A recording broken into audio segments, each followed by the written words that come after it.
Hi, I'm Adam Summer. You're listening to the Yerushalmi Talk podcast with the support of the Yeshivat Devar Yerushalayim in Har Nof, Jerusalem. This is Berachot, chapter 8, Halacha 4, and we're going to be getting into Maloket between Bet Shammai and Bet Hillel on the procedure after you finish a meal. We're going to be getting into issues about Mayim Achronim. Now, pay attention to the structure of this. In the structure of chapter 8, they start off talking about how important Mayim Achronim is. And they give this very, very famous story so that you shouldn't come to think that, I can start to skip things, I can cut things out of Judaism. It starts to put in this very important story about how, because there was no Mayim Achronim, this innkeeper either came to divorce his wife, or in another version of the Gemara, that he perhaps murdered his wife and his son, all because of a chain of consequences that came about because they skipped Mayim Achronim. So, very important to keep all of the details in Judaism. It's like a very fine object, and when you start to pull things out of it, you start to have something where the structure will fall apart. And we don't do that. We always follow the set of systems that we have in place, because this has come from Moshe Rabbeinu ultimately, and it comes through the set of systems that the Gedolim put into place as fences to help us. And the Mishnah now is going to talk about this very, very important topic of Mayim Achronim. And again, please don't cut this stuff out in your personal life. Bet Shammai says in this Mishnah, when the meal ends, we first sweep the room, and afterwards we wash our hands with Mayim Achronim. And Bet Hillel says, we first wash our hands with Mayim Achronim, and afterwards we sweep the room. Now, the Gemara is going to qualify why Bet Hillel is not worried about leftover food getting ruined by the water. In other words, part of this idea is going to be that, with Bet Shammai, they're basically going to be saying that if you have leftover food, that it should be cleared away first. Because Mayim Achronim, if you're doing it at the table, water might splatter on the food, and it might make it repulsive. That's going to be the idea. That's clarified on making it repulsive from the Rashi parallel in Bavli 52b. The Rashi points out that if you're doing it at the table, that the water might splatter and get onto the food and make it repulsive. So I want to point out another thing, that we do not do anything with Bal Tashris, where we destroy food. So another worry could be that perhaps you're pouring this water on and it could splatter onto food that's nearby, and you end up ruining the food. So that's another thing to keep in mind. I'm not sure if that's the exact reason that Bet Shammai has in place, but I think that could be a reason, and you'd have to do some further research to do that. But I think that there's two possibilities for why Bet Shammai is worried about that. So we're talking about, again, the destruction of food on Bal Tashris. It either could be that you are making the food where it would splatter and make it repulsive, and that would make it where you're destroying the food because you wouldn't want to eat repulsive food. So that would be a destruction of the food. The other case of the Bal Tashris was that if you're getting the water onto the food, some of the food is not any good anymore. So if you're getting your crackers that are there and they get wet from water that might spill or something, well, you're not going to go eat crackers that were wet. It's gross. Besides being gross, they're not good anymore. They're just not. So you have two versions of what could be where water could spill on and ruin the food. I think that part of it could be that you actually when you're spilling it and there could be leftover food that more than just being repulsive, that like that cracker you can't use it again because it gets soggy and wet, and then even if it dries out it's not really any good, and it loses its crisp, and you've made it so that you can't use it. That could be. So we're going to get into more of it with commentary, and we'll get into it. So there could be two reasons on that. The Gemara is also going to be trying to explain why Bet Hillel is not worried about any of the food getting ruined by water. So the Gemara is going to explain the reasoning behind the dispute in the Mishnah. And the Gemara opens up and asks, and it says, what is Bet Shammai's reason for ruling that we sweep the room before Mayim Achronim? And the Bryce is going to state, because of the destruction of food that would result if the hands were washed first. Now, again, is it going to be because you've destroyed the food because it splatters on and it makes the food repulsive?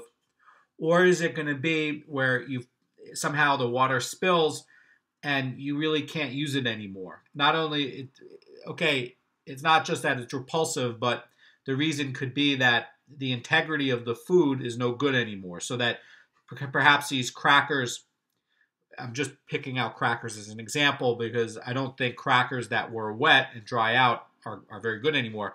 I also think the same case would be for cookies, right? If you had cookies there that got soaked by spilt water, I don't think you can eat them again. I don't think that they would be any good. You imagine if you're dipping cookies in water and then you try to dry it out and eat it.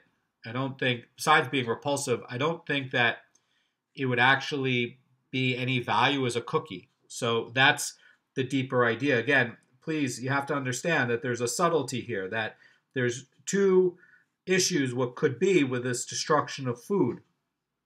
One is what the Rashi is pointing out, but again, everybody's worried about Baal Tashris. Now, the Gemara is going to continue. It's going to say, what is Bet Hillel's reason for ruling that Mayim Achronim is performed first? In other words, it's going to be explaining why are they not worried about this? I mean, Bet Shammai is very worried about this and putting the order of a meal to be this way because of this worry. Why is Bet Hillel not worried? Now, the Bryce is going to explain that if the waiter is intelligent, he will take care to remove, before they do Mayim Achronim, the leftover crumbs of bread that are at least the size of an olive.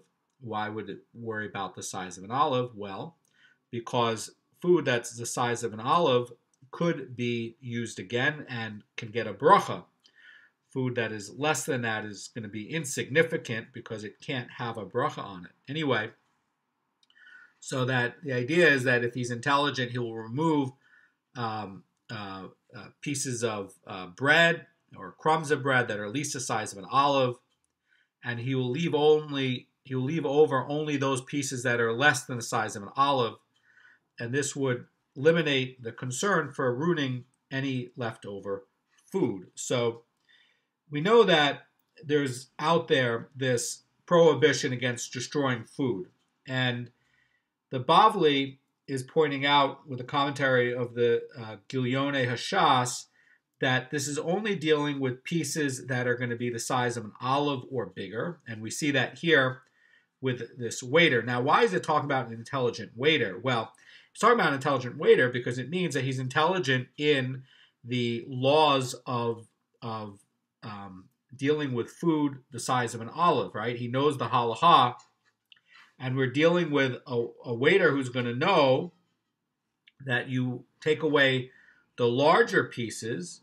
and in this case, in the case of Bet Hillel, before the hands are going to be washed, so that the people may wash their hands without violating this prohibition, so that what would be left is going to be food that is going to be insubstantial. It's going to be smaller than the size of olive. It can't get a bracha if it were to be used again. And so if it were to be, if these smaller pieces, these smaller crumbs were to be damaged, it's not food. That's going to be the idea. Now, where could you have a case where bread that was going to be the size of an olive could be used again? Well, in the world of this day, bread was very, very valuable. And there are recipes from the ancient world all over the place where they used to take bread that was old or stale, and then they would do a lot of things with it. So they could use it and make it into soups. So you have a lot of like old Spanish recipes where they would be making soups with old bread. And you have a lot of English desserts from really a long time ago where they would be soaking the old bread in milk, and they would be steaming these breads, and they could be putting in raisins or things like that to sweeten it. And it's called a pudding, and it was used all throughout the bread eating area to try to save useful bread so that you're not throwing away this bread. And that would be common with poorer families.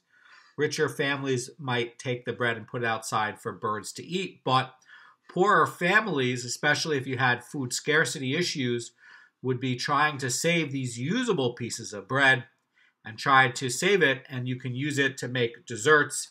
Actually, bread puddings can be quite good. There's a lot of very good bread pudding recipes out there, particularly from the older world. And in an area like Israel where you do have date honey and you do have raisins, you can take this old bread and soak it in milk and steam it with raisins and top it with date honey, and you can have very, very nice things. So there is an economic reason to take out this bread that's going to be a larger piece than the size of an olive, because that is going to be considered to be something that is substantial enough that you can use it for food. Now, smaller crumbs, you're not going to sit there and try to cobble together all these smaller crumbs, but you might have some pieces that are maybe the size of your thumb. Well, in a day of food scarcity, you don't necessarily want to go throw that stuff out. But anyway, there is a lot of literature about an older world where they did do everything to try to make sure that bread would be saved and reused, and especially old bread, and that there is a value to it in the older type of diet. Now, in the world that we live in today, it seems very foreign to us to do something like that with old bread, but you can find a lot of literature about it all throughout the bread eating world, with lots and lots of ancient recipes. I mean, there's so many of them, and bread puddings are something that's easy to do. It's inexpensive to do. So there is an economic reason to take off these bigger pieces, like something at least the size of an olive. And Bet Shammai is going to be holding that where you could have even an ignorant waiter, okay? And Bet Shammai, we know this from in the Bavli, okay, Bavli parallel, and they're holding in the Bavli parallel that Bet Shammai can hold that Mayim Achronim should be delayed, says the Haredim, until after all of the crumbs have been cleared away. Now, in the discussion in the Bavli part, says the Haredim, he's saying that with regards to Bet Hillel, it's forbidden to use a waiter who is ignorant of halacha. And the reason why is if he knows about halacha, that's why it's saying intelligent, right? An intelligent waiter, that there's not going to be any problem regarding Mayim Achronim at all, because the waiter is going to know the halacha and know to take off the pieces of food that are going to be at least the size of an olive. And The Bavli's version would be that Bet Hillel is referring to a waiter who could be a Talmud Chacham, even a Torah scholar, and that would imply that Bet Hillel would encourage the use of a Torah scholar as a waiter. But, says the Haredim, Bet Hillel would certainly agree that a Torah scholar should not be given any menial task like being a waiter. So really what this is trying to show, says the Haredim, is that it must, where it's using the term in the Bavli on a Talmud Chacham, it's referring to someone who just knows the details and the laws on a meal. So you're not taking a guy out of the yeshiva to put him to go be a waiter. You're talking about a guy who, didn't really necessarily have the capacity to keep learning in a yeshiva, but he has some Jewish education on halacha, and he knows these basic parts, and he's at the socioeconomic status where he can be a waiter, and he's not a Talmud Chacham. The idea of Talmud Chacham is he knows the laws. That's going to be the point on the Bavli. You can also check the Meiri commentary in the Bavli parallel about this on what is it going to be with the meaning of intelligent in Bavli 43b. But the Yerushalmi is just using the term intelligent, and that's going to be the limit to the Yerushalmi. Yerushalmi is not going to go into more than just saying he's intelligent. So the idea is going to continue, okay? And from the idea from eliminating any worry about ruining any leftover food is going to continue. And the Gemara is going to say, accordingly, we first wash our hands with mayim achronim, and afterward we sweep the floor. Now, the idea that Bet Hillel has is that they're trying to establish that the problem of the food becoming ruined is not an issue. And why washing mayim achronim would take precedence over clearing away the leftover food, because the cleanliness of a person's body is going to be more important than the cleanliness of the house.